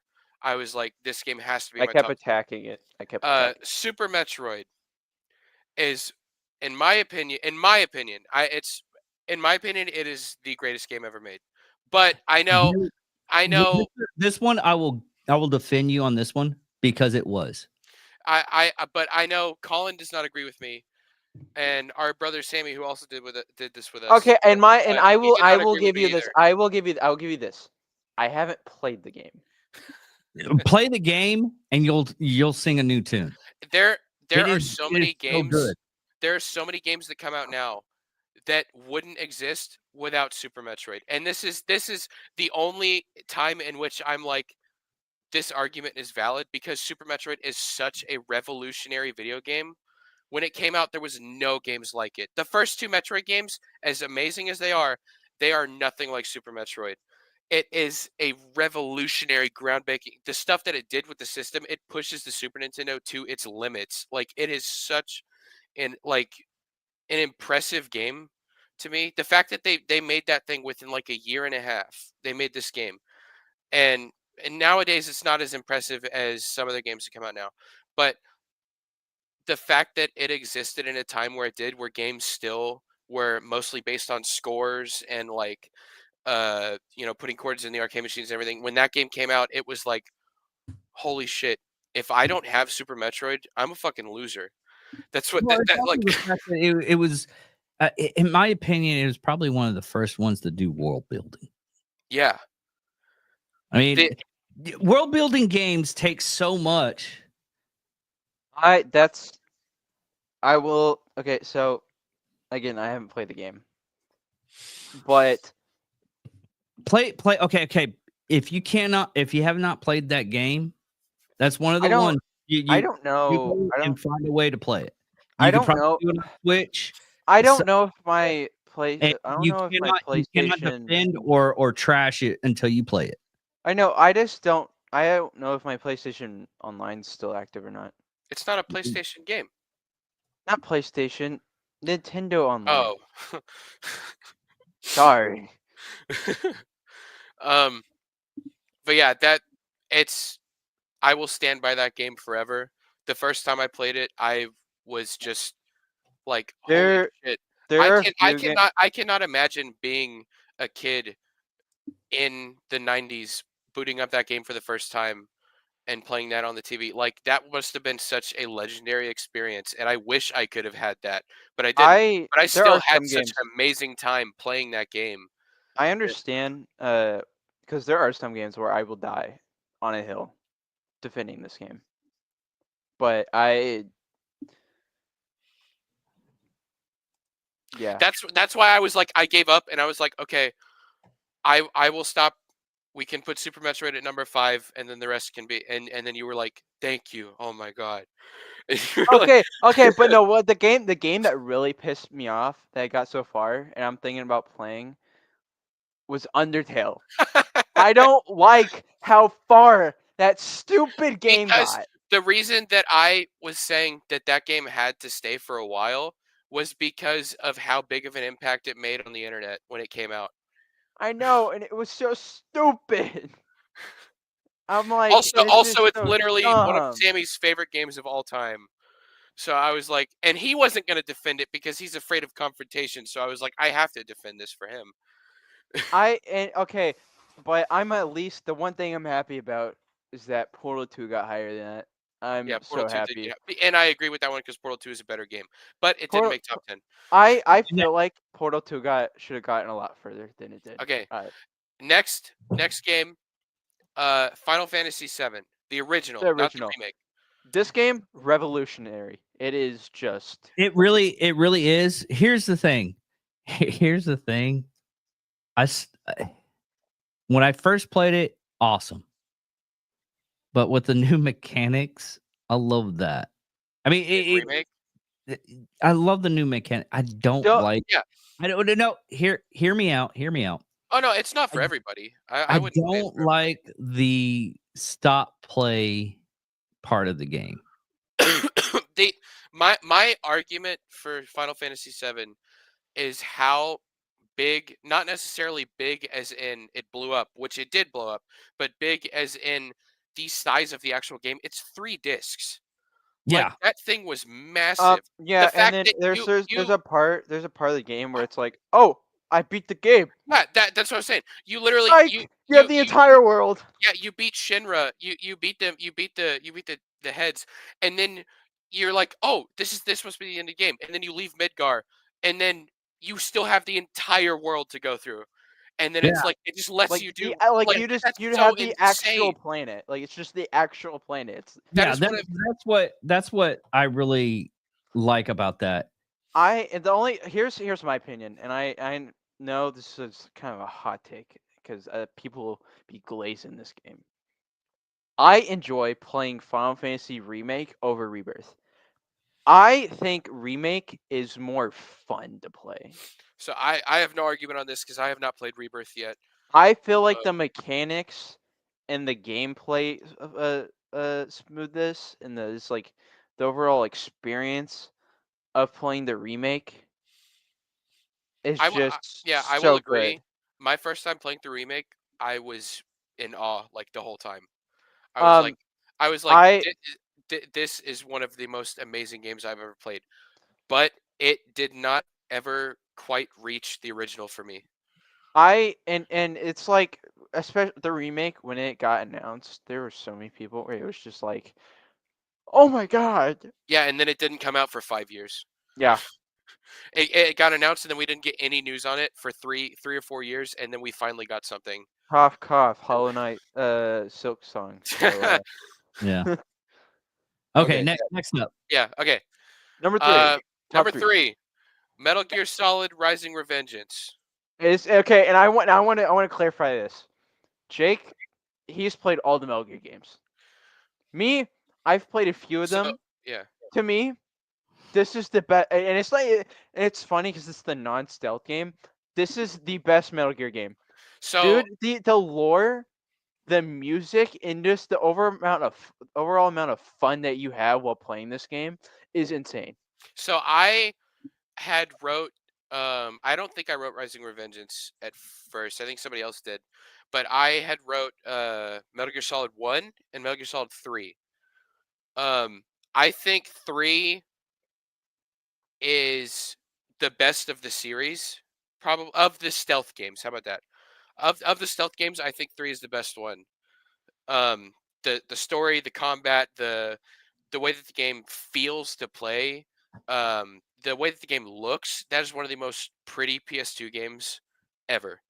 But it's also really funny. Rising Revenge, it also is really funny. Rising Revengeance, which is also really funny. Right? Rising Revengeance is also really funny. Memes are the DNA of the soul. Rising Revengeance was such a huge departure. I'm so mad. The series played. This pisses me off every time. It stands alone as probably the best one. It pisses me off every time I have to think about this. Yeah. It is the only non-canon Metal Gear game, yet it wouldn't matter because it's so far into the timeline that it would not It's affect anything. it's literally at the end of the timeline if it And was canon, dude, so it doesn't hurt anything. But the Konami says music, it's not canon. the music in that game is just so It good. it I makes you can't. feel it I makes you feel can't. like a fucking god when you're playing the game. And it's like just okay. The bosses in that game, dude. I cannot because Just talking about it makes me want to play it again. I'm don't hit me. Um, And okay, another thing. the Jetstream yeah. sand fight, 30 the seconds, then move on to the next game, guys. Okay. the Armstrong fight, the song for the Armstrong fight, dude. Raiden lifts like a 10 or 100-ton freaking sword and swings it at light speed, cutting up a robot that is like millions of times bigger than him. It is one of the coolest things. This to me, this is one of my favorite games of all time. Last thing, it has some of the best replay value out of any of the games. There's so many unlocks. Also, the fact that you can knock it out in a day and then play it again and have a completely different experience playing it again Also, because you can play it a different way. Like, is it real quick? Back to the bosses real quick. The music for the bosses, but also there's one female. There's one female. She's awesome though. Boss, and there's only one female saying song, and the song for the female boss is so, dude. The music alone is something that could put this in top 10. Yeah. Okay. Number 2. Our favorite Souls game, Bloodborne. Okay, now to me, and I'm thinking about this. To me, the only other Souls game that could possibly replace this, Dark Souls 3. Yeah, that's what I was gonna say. Yeah. Dark Souls 3. Dude, the Soul of Cinder fight alone, the Nameless King alone, is just there's so much to Dark Souls 3, and then there's Bloodborne, which, dude, okay, I love talking about Bloodborne, but I get mad. I get so pissed off talking about Bloodborne because Sony refuses to acknowledge it. Dude, and okay, don't get me wrong. I love Days Gone, and I'm so happy that we're getting something. Yeah. They're doing a remaster of Days Gone. But where the fuck was Bloodborne? Why? It's the 10th anniversary this year. This is the only remaster that will ever actually come to fruition that I will support Sony for. Because all these other remasters that they've been doing are useless. You can't play. You cannot legally play Bloodborne at 60 frames at all on a PS5. Like I feel like it should be against the Geneva Convention because it is, dude. The parry system is you shooting a gun. Dude. You shoot a gun, it staggers the enemy. You drive your fist into its chest. Also, the final boss is you trying to save the boss if you decide to fight him. Okay. 30 seconds for that one. Okay. My thing is that Bloodborne has the best atmosphere out of any Souls game I've ever played. Also, it has some of the best lore. Just the fact that you're it's so simple. Just the fact that your character found he got sick, traveled to Yarnum, accepted this old guy who gave you some eldritch blood. You woke up, you were pissed off, you decide to kill everything in a night, and that's pretty much Bloodborne, and it's so great. Yeah. Okay. Okay. Number 1. Our number 1. The best game of all time. It probably. I mean, Super Metroid. I think is. Yeah, there it is. Shadow of the Colossus, right there. Dude, okay. The only problem I have with this game is that there's not enough. Yep. Because okay, if they did a re-release, like an actual like re-release of this game on a PS5, I know there's the remake, The PS4 but remake, yeah. I think it'd be even cooler if they did another re-release and added all the Titans that they didn't add because it Yeah. was on a PS2. So originally when the game was being developed, they had 48, I believe, in mind. And then they had to narrow it down because of hardware limitations. And they narrowed it down to 24. And then they had to cut it down even more because of hardware limitations. And also some of the fights they thought were ending up kind of iffy. And they wanted to make sure that every fight felt substantial. Like it felt like, holy shit, I just cleared a huge milestone every time you do it. Because the whole game is boss fights. That's the whole objective. I know there's some people that are gonna be like, oh well, then that's it, dude. You don't understand. Especially on the first playthrough, the wow that you feel because dude, there are some Colossus, and one of my favorite Colossus is the bird one, because you get so high up in the air, and you just have to grab on for dear life, and then once the bird gets steady enough, you have to run onto different parts of its body, stab it, grab back on, rinse and repeat. And Okay, yeah. okay. For your number one spot, I feel that you had like Christmas lights in your eyes. Because what you're describing is just the showmanship of great graphics.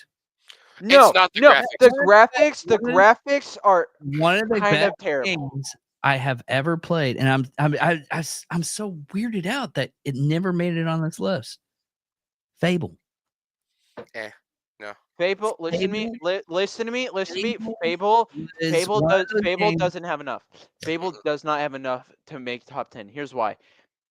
Don't get me wrong. They can never make it number 3. That's for damn sure, because that's been out. It is. Because you know how long I've been on beta for that one?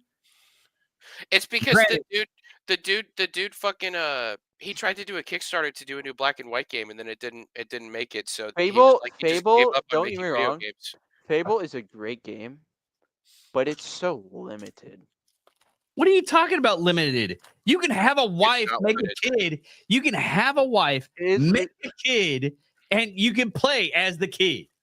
Okay, Colin, listen. Fable, you can have a person commission a statue for you, and you'll pose for it, and you can shit your pants, and then they'll make a statue of you shitting your pants. Fable is pretty awesome for that. Like the fact that you can have a wife and they'll leave for a long time and come back, and she'll be like, "What the hell?" and then try and leave you and divorce you and make you have to pay child support, and then you could go and shoot her. Like it's yeah, it's ridiculous, man. Okay, but I just awesome. to me. You never played Dark Side on that one. It's so hard. Fucking it's fun. It's so hard to get rid of any of these games. Because to me, okay, so there's a few things I have to on this list. I need a Resident Evil game. That is, the Resident Evil game needs to be on this list.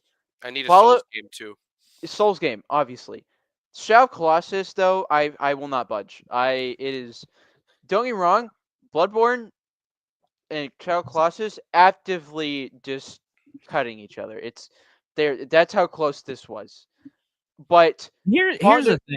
Fallout New Vegas, I could get rid of. Halo. If you spoke to me hard enough, I could maybe break. Okay. Now saying that, there's games out there that I just picked up on accident. Like me and a friend of mine picked up this game. And it's more or less what genre that you like and what you're into. Me and a friend of mine picked up this game called World War III. It was basically a Red Alert, Command and Conquer. But it was an independent game. Dude, we spent weeks on that game. Just going at each other. It's stuff, it's stuff like that in my opinion, because okay. I will say there are You're gonna trash talk me for this game, and the only reason why I love this game because it is the last standing game you can find a friend, hang out, order pizza, get Mountain Dew if you want to. Have two controllers, because you have to have two controllers to do this, and play a couch game, and that's Borderlands. Borderlands might. I'm not done yet. Slowly roll. It is the last game that a father and son can sit on a couch, hang out, play it, do awesome stuff and everything. There's Borderlands on there, Jake. I know it's on there.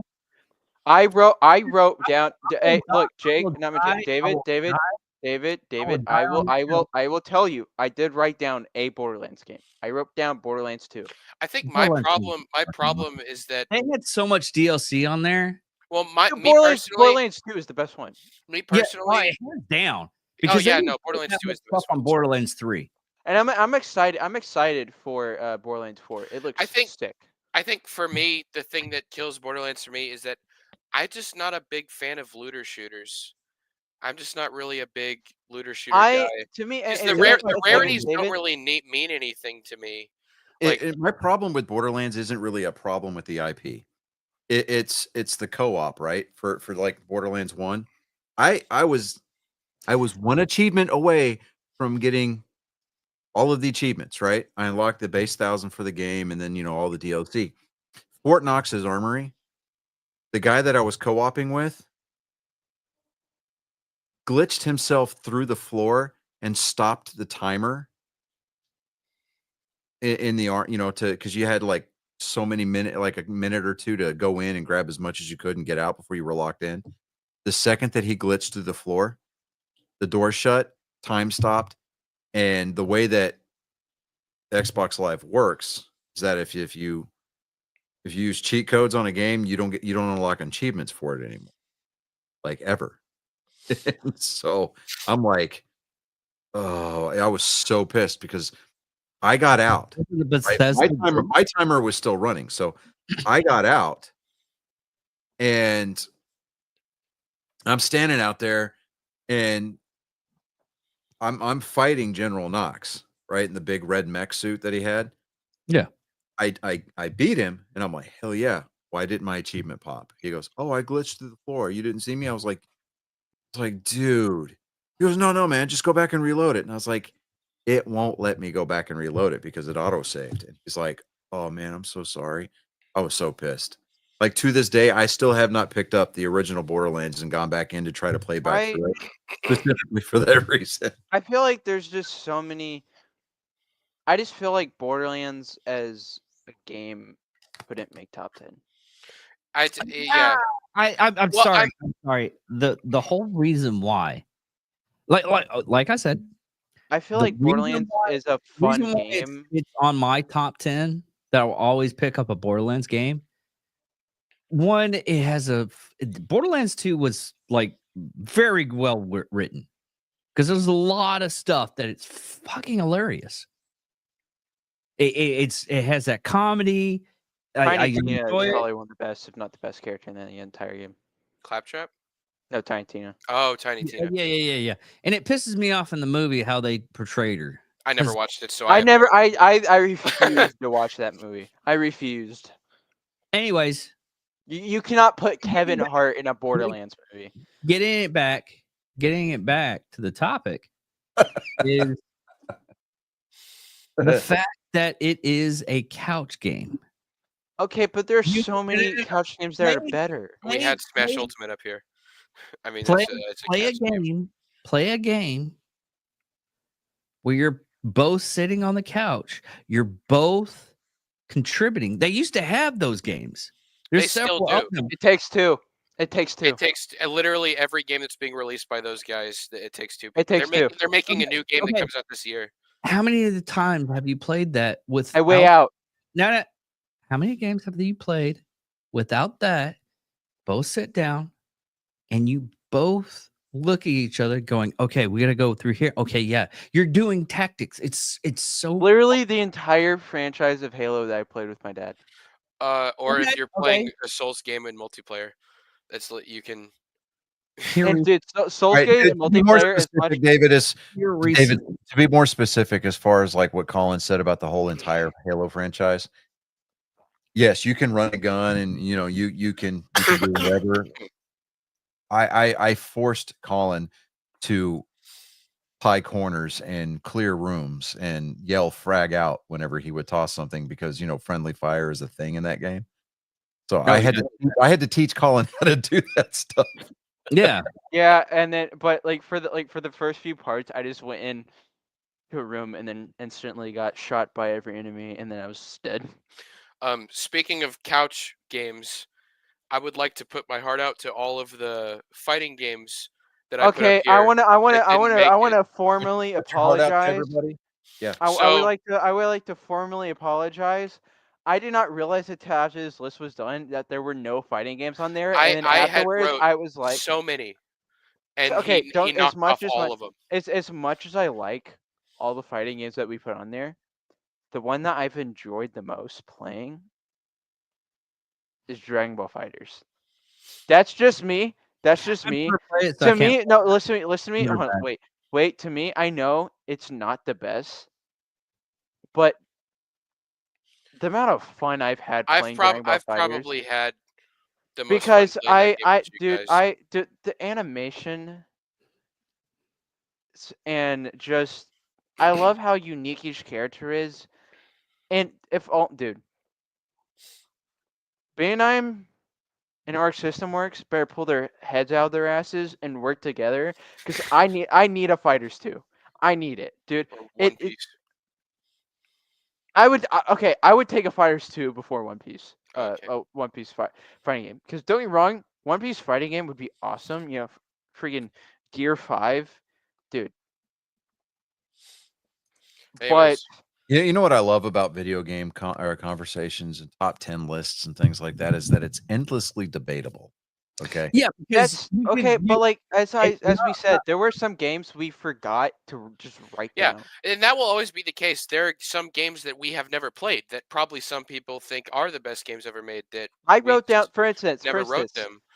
I wrote down Monster Hunter. I wrote down Monster Hunter Worlds. That game to me is okay. Not only is it the best Monster Hunter game, but it is one of the best games.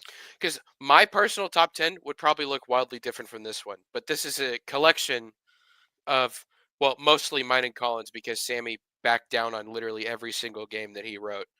So, but to be fair, he didn't write down incredibly great games. Like I'm trying to look. I'm talking about ones that would make top 10. He wrote down like Outer Wilds. He wrote down Shovel Knight. He wrote down Super Mario Wonder, Earthbound. Hold on, time out. He wrote down. Sammy wrote down Shovel Knight. Yeah, he beat Jake to it. Even after, this was after. I was like, oh hey, I found a copy of it out in the wild, and I was like, yeah, this was after. Buy it. Yeah, this was after.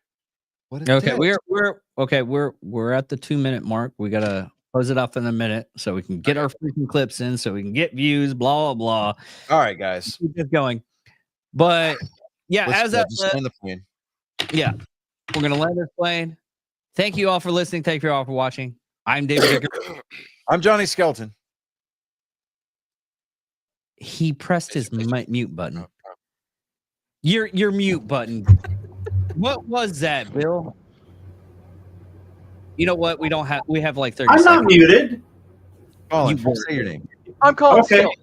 Jake? I'm not muted. I'm Jake. Ladies and gentlemen, thank you for participating with this evening's festivities. David, I'm sorry I'm not trying to step on you, but this has been an episode gloriously brought to you. What the hell? D.O.G.E balls.